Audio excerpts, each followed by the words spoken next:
Hello, everybody, and welcome. It is 12:30 East Coast time, so let's get started. This is a load management dialogue presented by PLMA, and here you'll discover practitioner perspectives on flexible energy load management, demand response, and distributed energy resources. Today's session is a discussion with two industry experts about some of the very important energy developments that are on the horizon for 2023, and it will be facilitated by PLMA's board chair, Rich Barone. Our special guests today include Peter Kelly-Detwiler and Ethan Howland, and they will be introduced in a moment, but let me now turn the floor over to Rich Barone to get this conversation started. Welcome, everybody. Thanks, Judy, and good afternoon to you East Coasters and everybody else. Good morning. As Judy mentioned, I'm Rich Barone, and I just want to say that this is a privilege to be here with two industry experts, and I would go so far as to say both knowledge and thought leaders. So very, very quickly, I'm going to give a thumbnail sketch of who they are. Not even that. I'll just give you their names and their titles. And I don't think I could do either of them justice. So I want to let them talk a little bit about themselves to get you all familiar. So firstly, there's Ethan Howland, who's a senior reporter from Utility Dive. And secondly, we have Peter Kelly-Detwiler, who is an energy expert, a strategic consultant, and an industry storyteller. So I want to give them each just a minute or so of the floor. Ethan, let's start with you. Do you want to give us some more color and sort of what you're up to and what you're all about? Sure. Thanks so much for having me. I've been a reporter covering electric utilities for a little more than 20 years. I live in Portland, Maine, and have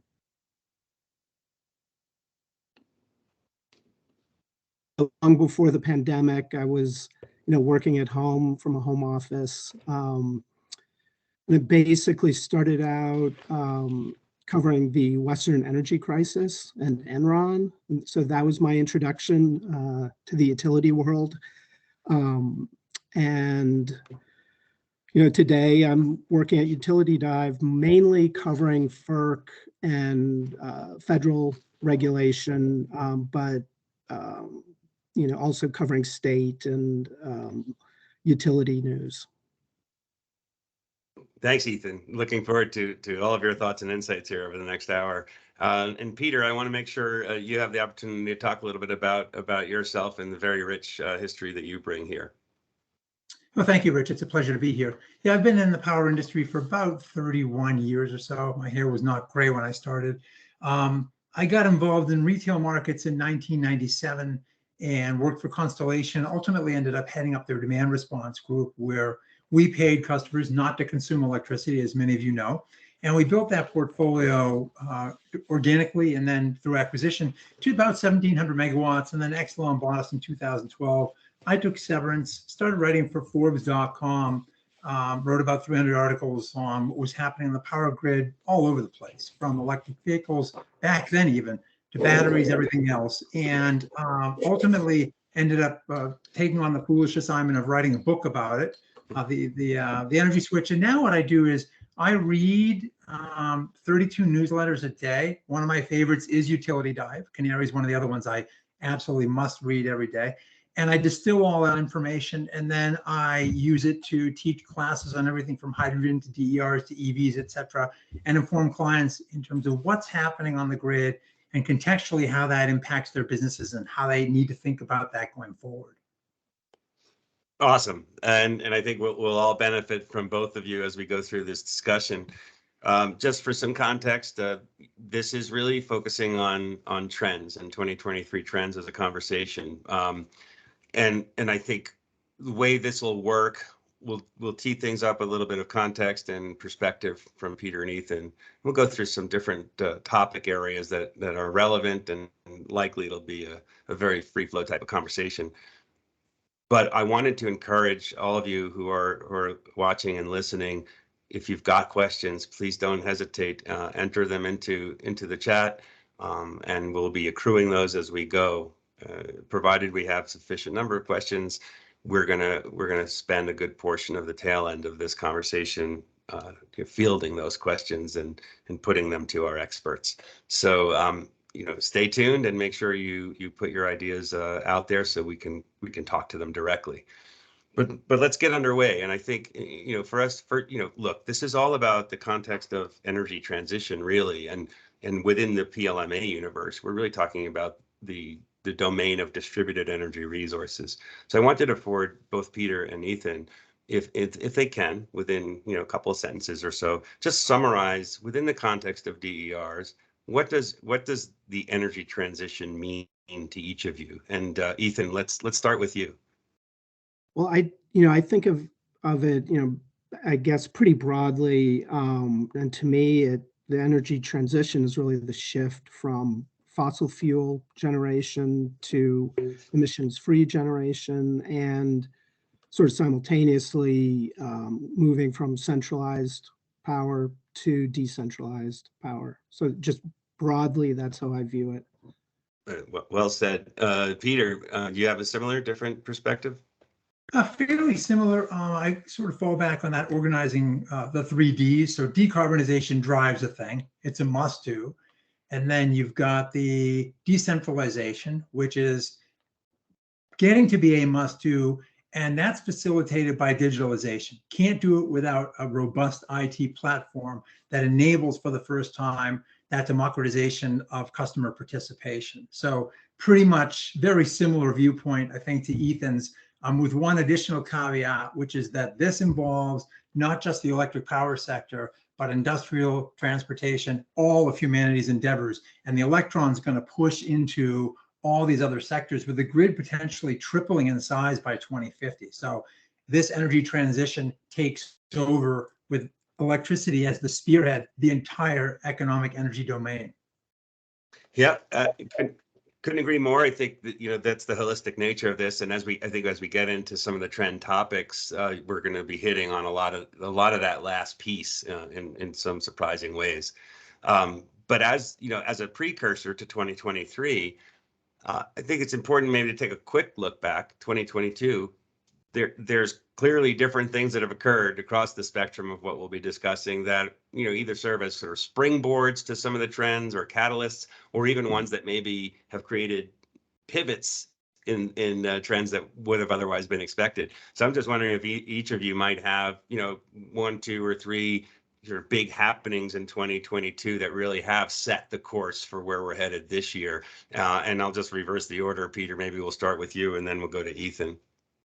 Sure. I think one of the first big ones is electric vehicles. The adoption rates now are well north of 5% on an annual basis. And we're starting to see months where in any given month, it's 8 or 9% in this country. It's 20% in the UK. It's 80% in places like Norway.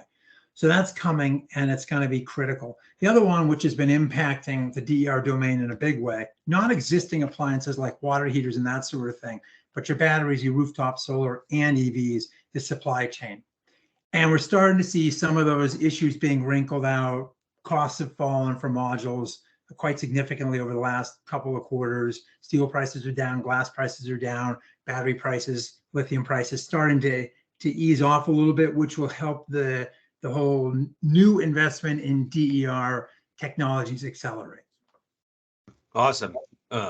Thank you. And Ethan, how about you? What have you seen in 2022 that's relevant here?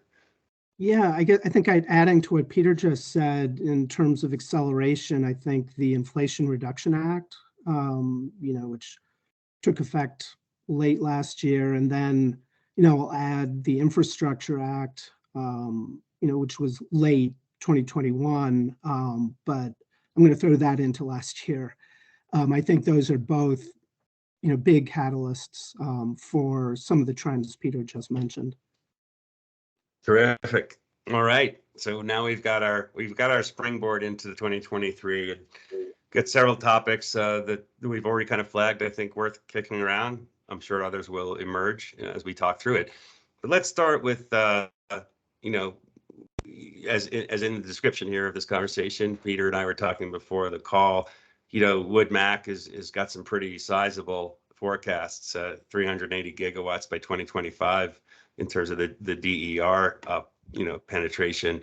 And let's kick that around a little bit, and we can sort of be fluid about this, but is that realistic? And if so, how do we get there? And maybe if not, what are some of the barriers that may prohibit our ability to get there? Whoever wants to start, I guess I don't want to necessarily dictate that. So feel free to jump in. Yeah, if I may. So let's put 380 gigawatts in perspective. As of November, the EIA reported 1,254 gigawatts of installed generated capacity in the country. So that 380 would be roughly 30% of installed generation. And we're not even close to that. I mean, you look at great companies like C-Power, OmConnect, STEM, others, you're talking, no one's got over 10 GW of connected, distributed capacity that can be called upon, right? It's just not there yet. The seeds are there. I mean, you're seeing OmConnect with its big program over 9 days, the September heat wave in California, where they had 1.3 interactions, $2.7 million of rewards, saved 1.5 gigawatt hours.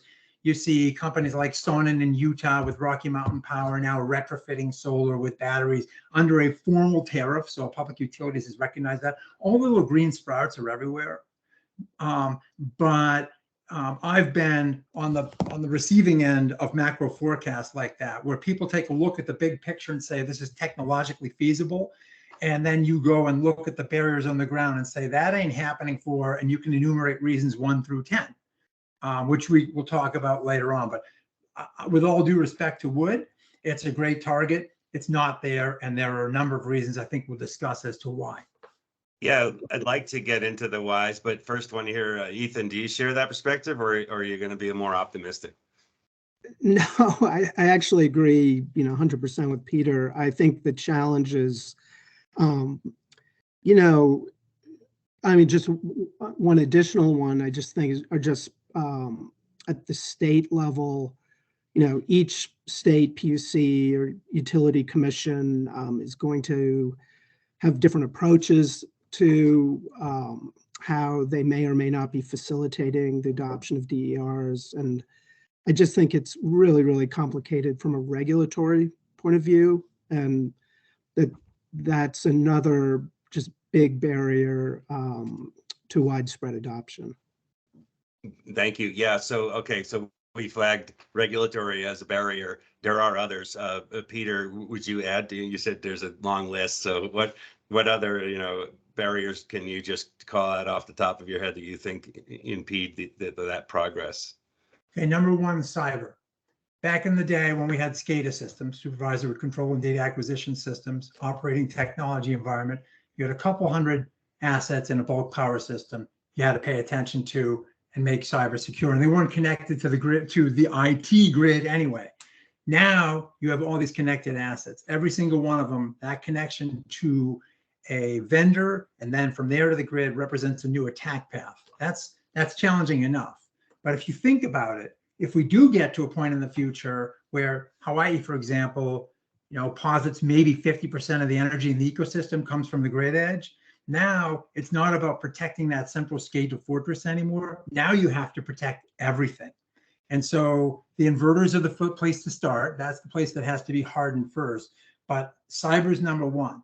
The second piece is, if you think about this, most of what we're talking about with DER is bulk power systems, ISOs, RTOs, calling upon assets in the distributed low voltage distribution utility, right? And so now we're talking about bidirectional flows. The one-way street now becomes a two-way street with a lot of traffic on it. So let's just take one example. You have the grid go down. In the old days, when the grid went down, you had this thing called cold load pickup. How do you restart a de-energized grid? Your stove cycles on and off. You hear it click. It's not running full all the time when you're using it. Same with AC. But when load goes cold, everything goes to the max. So they had algorithms they could plan for that. Now you have all these bidirectional flows, rooftop solar, batteries, maybe EVs, all these other things. You got to think differently about cold load pickup. So that's just a really mundane one in some senses. Then you got to think about, okay, what is the feeder system? What can it actually do in terms of accommodating bidirectional flows? And how do you create the situational awareness so that down at the local low voltage level, transformer level, et cetera, you know what the heck is going on all the time. CAISO calls for an event with 100 megawatts in PG&E service territory in clusters where there's a lot of EVs, batteries, et cetera. They don't right now have the communications capability between all the parties to create that requisite situational awareness. And then you layer on top of that, the utilities are going to have their own DR programs or DER programs to deal with things like exploding EV growth. And so right now, the biggest thing that stands in the way of this for future holistic growth is we're doing it wrong. It's just like the offshore grid with wind, where we're doing one-off spoke. Every large wind project is connecting singly. Right now, every vendor is connecting single to the ISO, but not with situational awareness for everybody. That can't keep growing like that. We have to figure out new grid architectures, comms networks, or at least ways we're laying that out, and then understand the latencies we need and who needs to do the what, the where, the when, the how much, the how long, and what it's worth. And we don't have that architecture in place yet.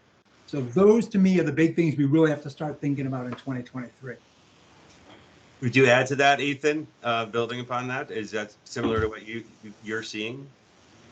I really don't have anything to add to that. I thought that was covered quite a lot of ground there.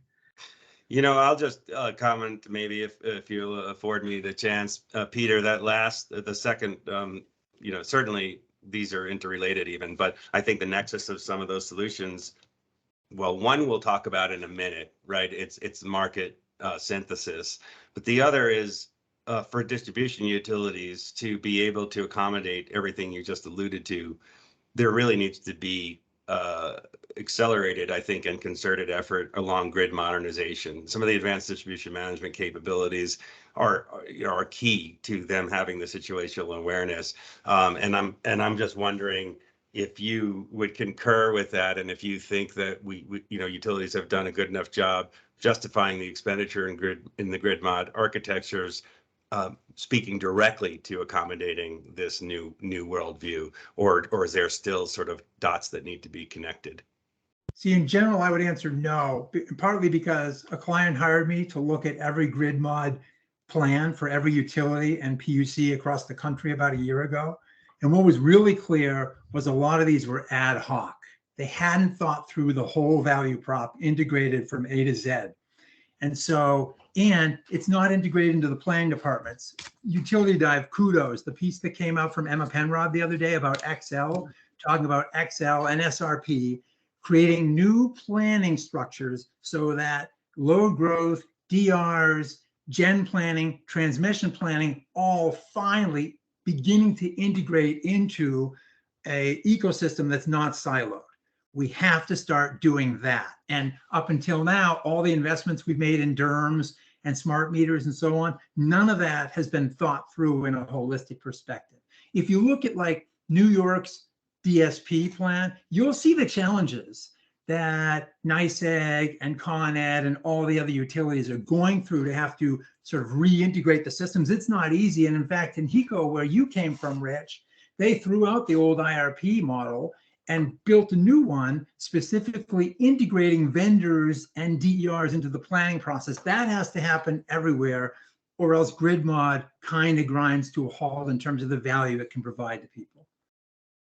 Yeah, I don't know if you wanted to add to that, Ethan, but I did have a comment. I want to give you a chance to respond or add on top of that. You know, I mean, that just lines up with everything I've been hearing.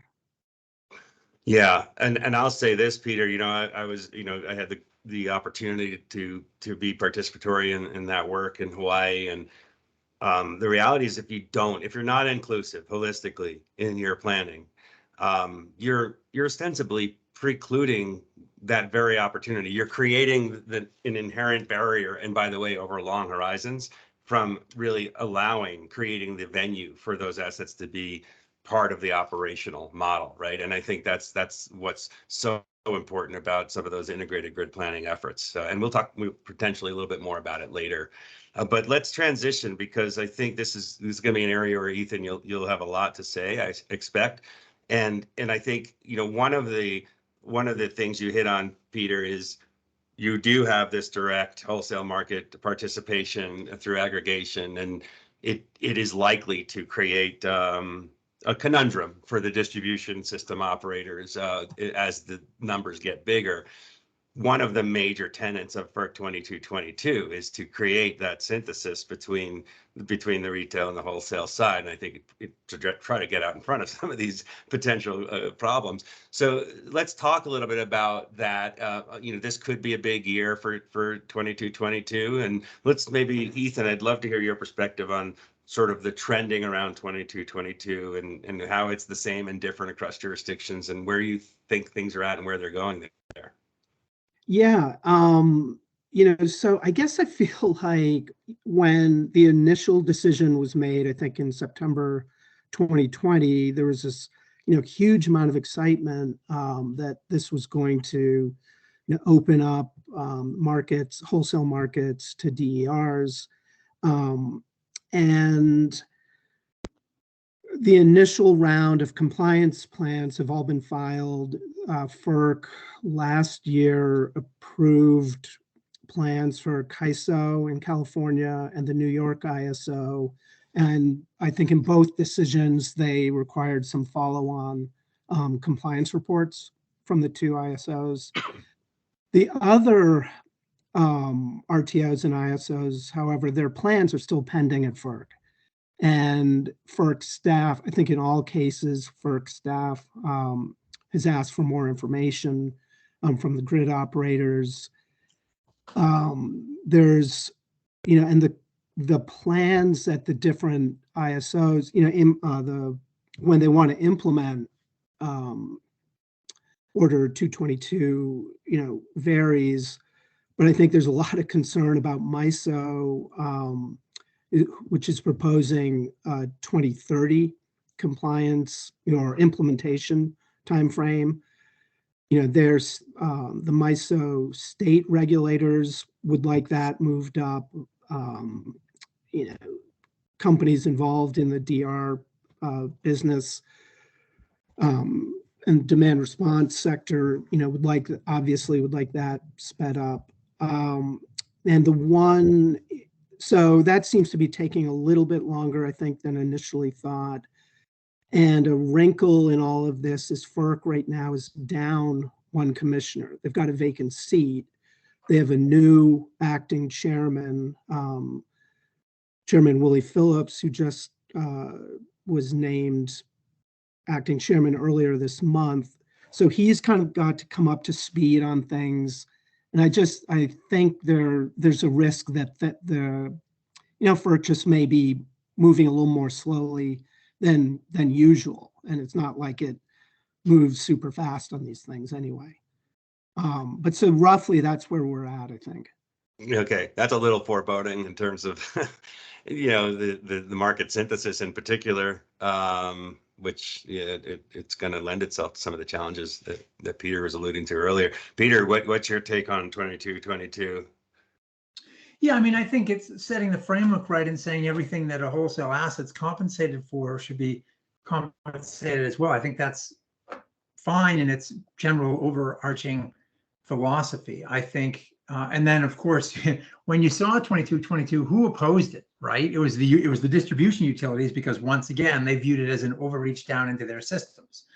So you've got to get entities that are sort of historically antagonistic to the concept to be more engaged in certain ways, maybe driven by their customers. And then you do see like MISO, which obviously has been dragging their feet, even though they are the ones that warned last year of potential capacity shortfalls in the summer. So there's still a huge cultural gap among some of the ISOs, and then certainly down among many of the utilities in various areas of the country.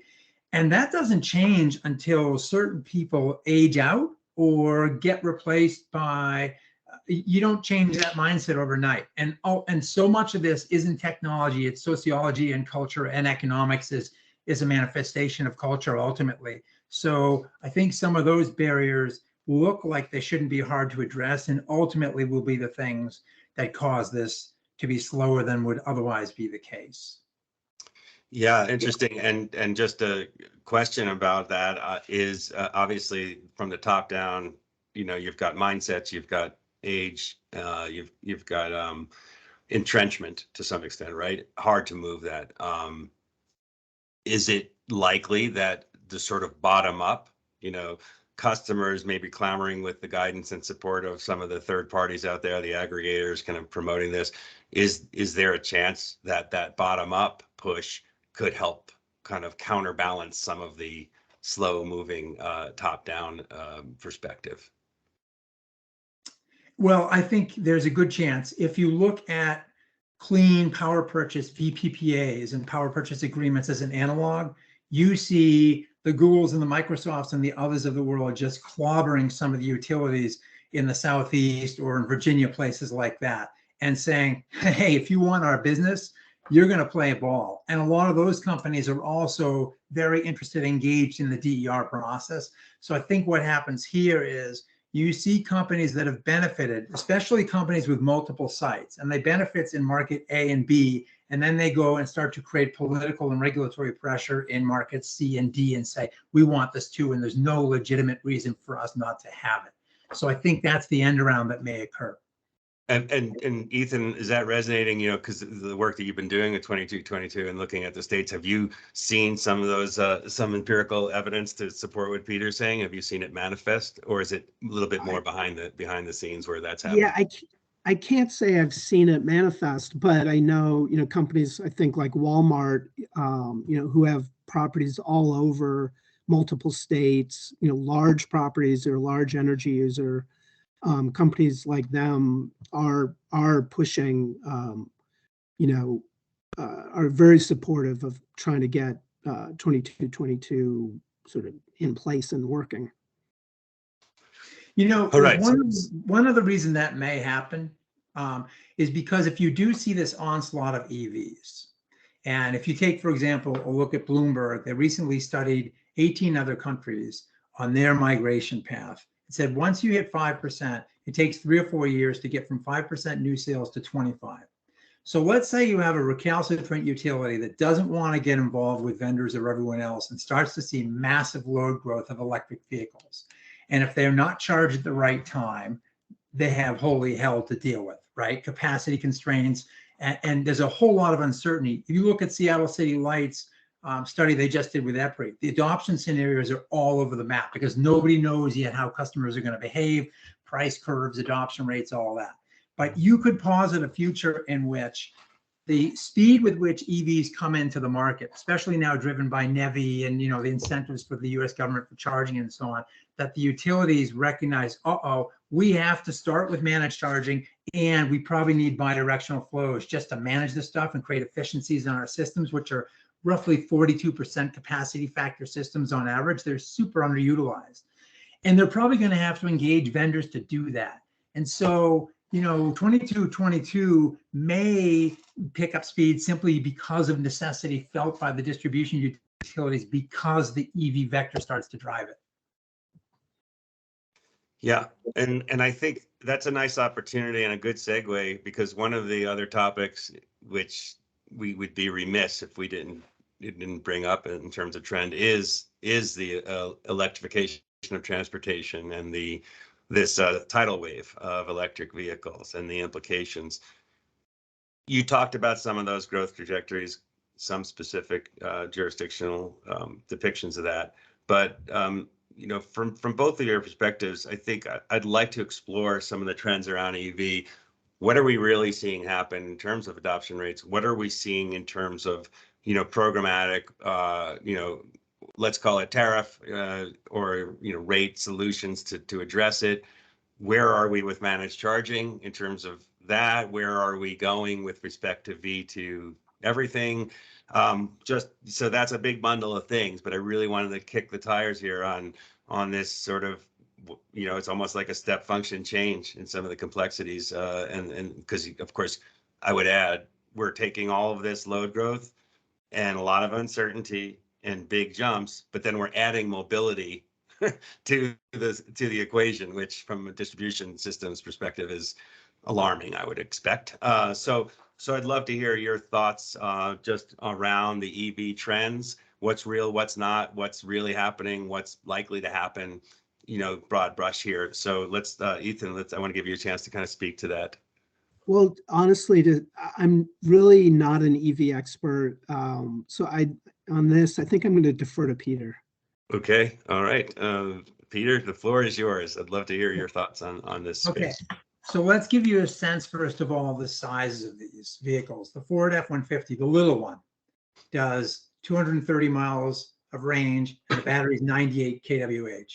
The average household in this country consumes 30 kWh. So that vehicle's 3 1/3 days. The big one is 130 kWh, so 4+ days. And that Ford F-150 is bidirectional capable right now. Yes, you need the Sunrun integrator to be vehicle to home. And then one of the European companies, I think it's Siemens, is building a higher amp charger, making it capable of connecting back to the grid. And you have companies like Wallbox and Nuvve and everybody else creating bidirectional charger capability. VW Group, all of their vehicles as of this year are bidirectional capable. And for years, they've articulated that they'll have terawatt hours on wheels that they intend to manage. GM's now tied in with SunPower for vehicle to home. And so now you start to see this incipient ecosystem. Hyundai's Ioniq 6 is now foundationally vehicle to grid capable. And then you saw maybe the report that came out from the Electrification Coalition about taking all these 150 kilowatt hour buses during an oncoming hurricane or a blizzard, charging them all up and bringing them to shelters and police and fire, like white blood cells on an infection, if you will. So all clustering around there, providing days worth just from one bus to a gymnasium with lights and heating, right? So you have now, in that article, they actually have a contract for mutual assistance that could be filled out between civic authorities and folks like that. Howland School Bus, the leasing company in Beverly, Mass, that school bus made $10 million, just one bus, 60 events, 3 megawatt hours this year. And in the last 2 years, Fermata with Frog or Green Frog or something in Burrillville, Rhode Island, at the sewage treatment plant, a Nissan Leaf made $8,000 over 2 years. So we see the proof points, right? The storms are gathering. This thing is about to become very, very big. And ultimately, all goes back to resource efficiency and utilization. For the distribution grid, it's the fact that the grid is utilized 42% of the time. We supersize for the hottest day. That means there's a lot of wasted capacity. If we charge at the wrong times, we're going to increase the infrastructure we have to build. If we charge at the right times, we flow more kilowatt hours across the same infrastructure. And if we create bidirectional capability, and a future fully electrified US transportation system would increase electricity consumption by roughly 40%, according to NREL's most recent studies. That's a lot of energy on wheels in a future state that could be utilized to make the grid way more efficient. And it's storage that's fully paid for because people wanted it for transportation versus standalone storage. So my belief is that EVs are going to be by far the biggest, most elastic future source of capacity and energy on the grid. It's going to take a while, and it'll start in places like school buses and fleets where there's elasticity and behavior. Workplace charging in a place like California, they'll tummy tuck the duck and absorb energy during the day from the solar surplus. The business model is going to look different based upon the structure of the grid and when you have peaks and when prices are set. But to me, this is the most flexible, dynamic, exciting resource we've looked at in DER since I got involved in demand response in 2005, 2006. Yeah, I completely concur with that last statement, Peter. And let me throw a nuanced question at you. We're hearing so much about V to G, right? And it's almost leapfrogging the first generation of programmatic endeavors around managed charging. But if we hearken back to 10 minutes ago to some of the challenges and obstacles and barriers we were talking about with DERs in general, and the let's call it constraints or limitations of sort of what I would call, you'd call it situational awareness. I might call it status, availability, and control relative to that situational awareness. But we've acknowledged already that there are some hurdles here And it smacks to me of, well, we probably can't run until we understand how to crawl and walk effectively. So I will, you're showing my cards. I still believe that we're going to still be in a managed charging realm before we can get to an effective, much more grid interactive engagement.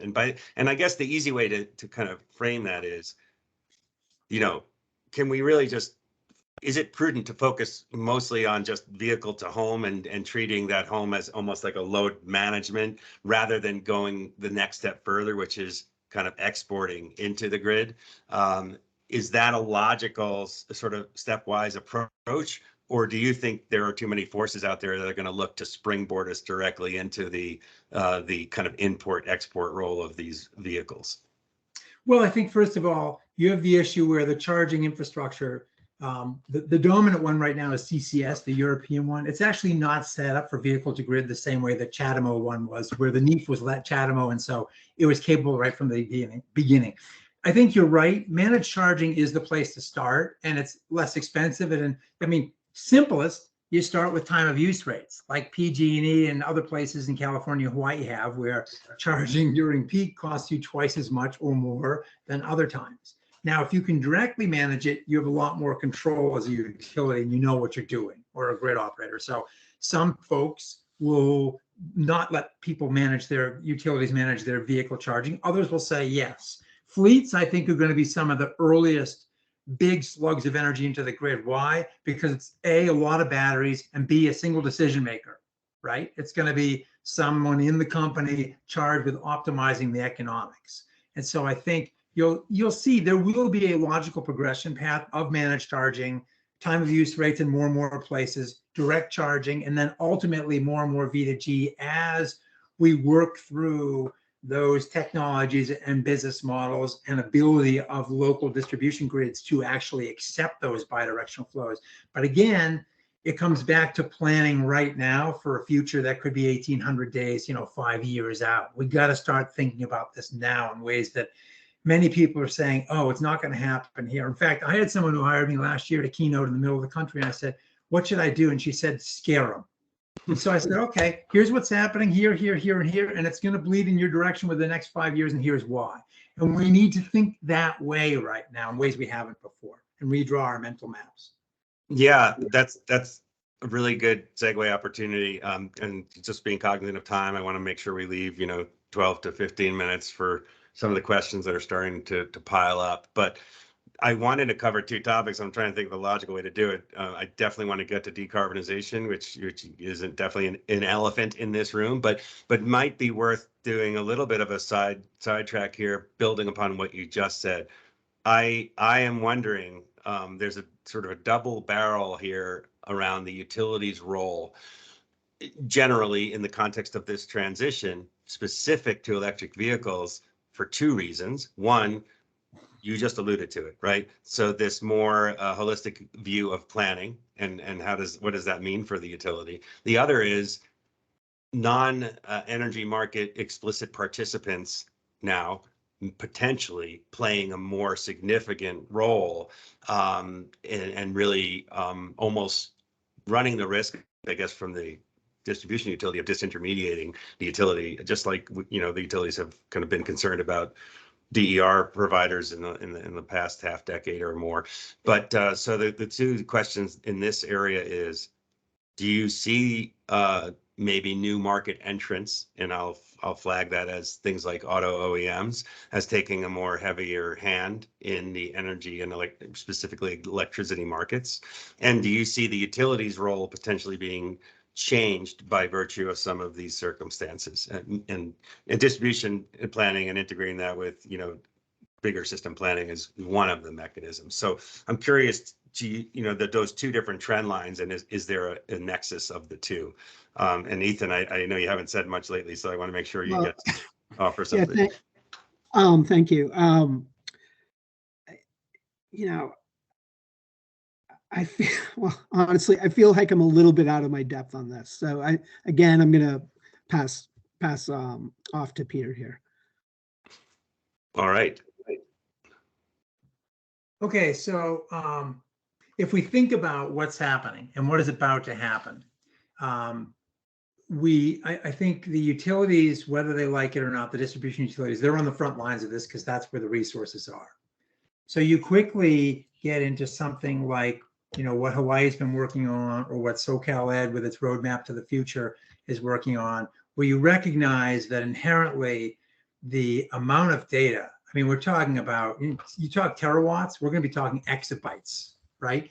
The first of all, you're going to have to monitor all these devices and know they're on and capable of responding. We used to have that issue just with simple demand response, knowing that we could drop load from a large industrial facility, had to be on in order to shed it, right?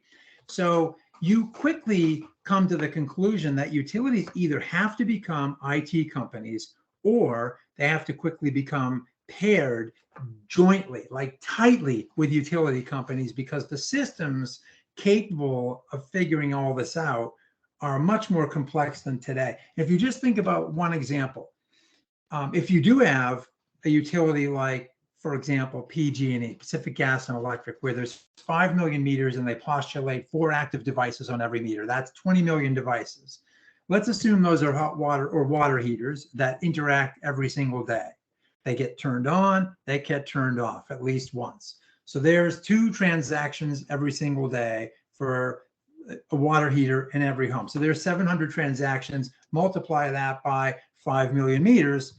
That's, they don't all have water heaters in them, but a lot do. You quickly end up into the billions of transaction land. And again, the what, the when, the where, wow, etc., and the how much. And don't forget, EVs move, right? And a water heater is in a place. An EV has to move. So you probably end up with a world where, just like you and I have a social security number, every single device has a unique identifier, and you know whether it's mobile or not, and you know where it is, and therefore you know where it's capable of creating value on the grid or not. So again, foundationally, we have to think these things through and understand that we probably have to re-architect how we're planning for this future world, and understand this is one of the biggest data plays in the history of humanity if we do it right, because it's all bits and bytes, right? And I think most people have not yet woken up to the fact that if we do want to enable 380 gigawatts, we need huge IT systems. And so if you look at someone like SoCal Ed's plan, it's a 20-year plan. They can only really look out a couple of years. And after that, it's no regret scenarios. Like, what investments do we make today that we don't have to rip out in 5 years because we screwed up in our thinking? And so we have to come into this with a lot of mental agility and flexibility and optionality as we move forward and make these decisions. It's not easy. There will be decisions that are made that in retrospect prove to have been an error, but there's so much value that could be created through these efficiencies, and we have to decarbonize. This genie is out of the bottle, so we better figure out how to tame it. Right. So in the interest of time, Chucks, I wanted to, well, let me just comment. I would, if with data comes the need to carry that data. So I would add that on top of being an IT company, utilities may be forced to also become a telecom or some sort of communications entity, right? I just don't know that. Yep. I'm not sure that the AMI networks are going to be robust enough to take care of all that messaging. So, or fast enough for that matter. So you'll need a lot of artificial intelligence. There's no 2 ways about it. So I was gonna ask specifically about the auto OEMs and their foray, but we'll have to table that. I want to make sure we get to the attendees and their questions. But you just touched upon decarbonization, and it's come up a couple of times. So I wanted to get a quick input from both of you about its influence on the DER arena and how it's starting to manifest now, and where you see that going. And I see Judy, so if we could be quick, and we can get to some questions from the audience. Well, just, I mean, I think decarbonization has been one of the, factors pushing DER growth, and I don't think that's going to change. States and utilities are setting increasingly aggressive decarbonization goals, and some of that will be met through DERs. Peter? Yeah, there's 2 pieces. So first of all, there's the whole rooftop environment, like behind on premise. not everyone can own a home, but the ones that can, rooftop solar saturation, still relatively small, could go a long way. You look at a place like Maui, 22% of the energy on the island is created from behind the meter today. So that's where we see this could go. And then, of course, storage comes in more and more as people develop resiliency plays. I don't know if you saw the announcement today, JFK is putting batteries, rooftop solar, largest solar array on an airport in the country, and in New York, largest solar array in New York, and fuel cells, right, for a microgrid. So you get all that happening on the distribution side with decarb. And then you also have, because of the IRA and the tax incentives and state level mandates and so on, a continued push to put in more solar and wind, which are intermittent resources, which will be need to balance by flexible assets like DERs. So I think you're going to see the distribution side flexing more and more in response to variability on the bulk power side because of those intermittent renewables, with batteries lagging behind, helping over time, but still lagging. So DERs are necessary. Thank you both. I think there'll be more to come, knowing that decarbonization through load management is one of the key strategic initiatives for PLMA. I'll just signal here. It seems to me like this could be a deep dive conversation on that topic alone. So more to come there. That's what the industry calls a teaser. So we will leave it there. I was going to circle back on your, where we are with the transition relative to your initial statements, but I'm not certain we have that time. So Judy, I'm sure you have lots of questions from our audience. Why don't you sort of facilitate some of those if you don't mind? Sure, my pleasure. And thank you to everybody who's added a question. And if you still have one, please put it in the chat and we'd be happy to read it for our speakers. The first one we have is from Patricia Uansky, and her question is, what is the optimal future load shape? And what are the gaps in services for customer solutions? It's a big one, huh?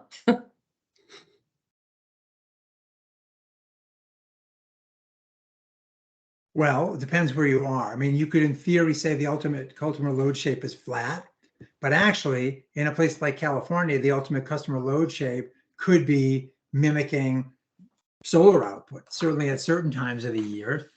So I think some of it really depends upon where you are, but ultimately for efficiency, flatter is better. Just a curveball into that is, it's interesting to me to think forward about the EV populations and, obviously current thinking about managed charging, especially stationary charging at home, just push it out of that evening peak. But given the mobility aspect and given the lack of charging infrastructure, although that's coming, logically dictates, well, for the time being, cheaper prices overnight. You can push the stuff there. And people are moving the cars in the middle of the day. So I'm wondering about some of the challenges about what that load shape will ultimately look like. I think this is going to be a constant iteration of adjusting to what behaviors are doing to the load shape and dealing with how you can move that load when you're dealing with people having to use these devices. So just an interesting curveball. I think the future is not as clear in my crystal ball about how this is going to look, and even by consequence, what's going to be optimal. Great points, guys. Nick Shearer has asked us, is there anything else that corporations, governments, and the public can do to accelerate FERC 22 And in addition to that, if we start looking at the state and local policies, are there any that would accelerate the deployment of DERs to optimize their value to the grid? Well, just on FERC 2222, I mean, I think working through the state public,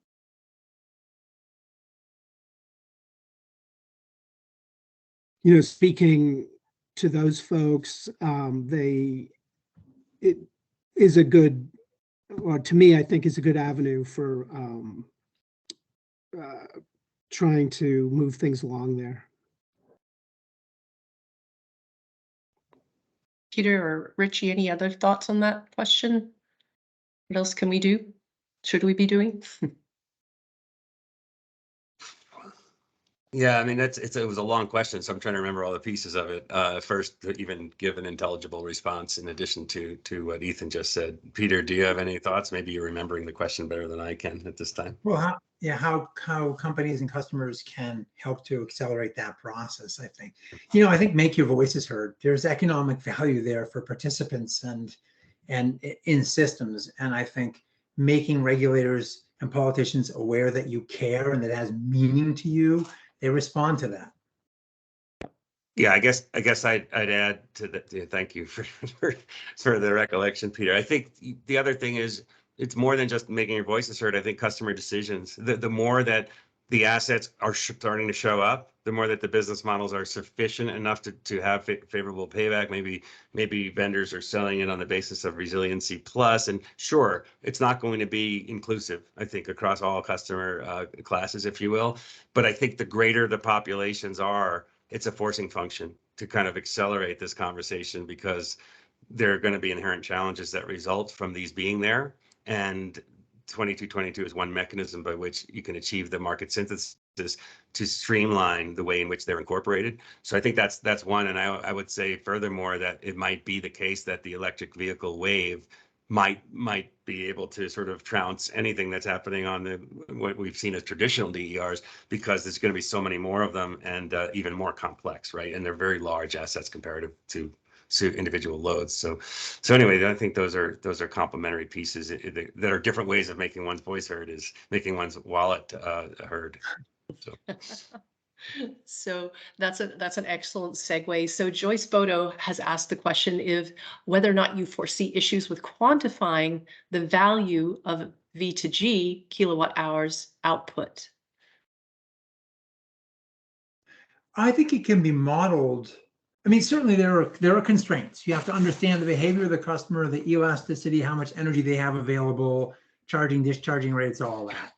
But we know a lot of those variables. They're going to change because solid state batteries are going to come in, fast chargers like Stordot out of Israel just said, we can give you 100 miles of range with our new battery cells in 5 minutes. They announced that last week. So what does that mean? More capacity, right? On the charging side, it means managed charging is ever more important. So we can model it with the caveat that a lot of the variables are still moving. Yeah, I'd add to that. I'd say that the variables will continue to move, actually. Yeah. That's the end. So that's one of the challenges, is that the value is going to be fairly dynamic. And so that's one part of the complexity. And then, of course, how do you transmit? How do you continuously calculate, transmit? How do you leverage, almost operational forecasting in addition to, non-operational forecasting? The other piece that I think is complicated, something that it's another, I'm going to be, I guess promoting more strategic initiatives at PLMA. Our Spark DER is a grid service strategic initiative, and some of the work that I've been getting involved in lately is, we know what services are, and from the perspective of wholesale markets, but because of the necessary link, from the end of the kind of the line, the meter, all the way up through low voltage, medium, and high voltage. Really qualifying and quantifying different distribution services and how they're going to be changing as you get more complex systems and more inputs, more variability. What are those distribution services and what are they worth is a big part of actually being able to value really any DER inputs, and especially EVs, because now you've got temporal aspects to it, but now you've also got locational dynamicism to it too. So there's a lot of elements to this, because those all, I think, ultimately have to be feathered in to what we're currently looking at as a fairly simplified version of value. It's going to get a lot more layered, and so that's a big link in that chain before we can really solve start to solve the puzzle there. Yeah, there'll be a lot of value stacking. Yeah. Absolutely. Well, here's another variation on the EV question. Kelly Gunn has asked us, what do you all see as optimal in the way of partnership relationship dynamics between EV OEMs and the electric utilities? That is a big one too.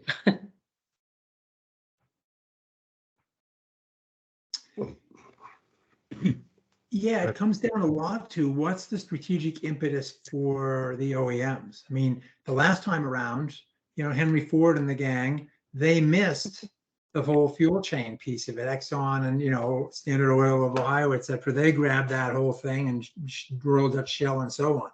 This time around, they have an opportunity perhaps to insert themselves in that value chain, some more than others. It actually looks more like the former hydrocarbon companies or current ones are the ones, the Shell just buying what Volta, the charging company, a lot of those Total buying charging stations.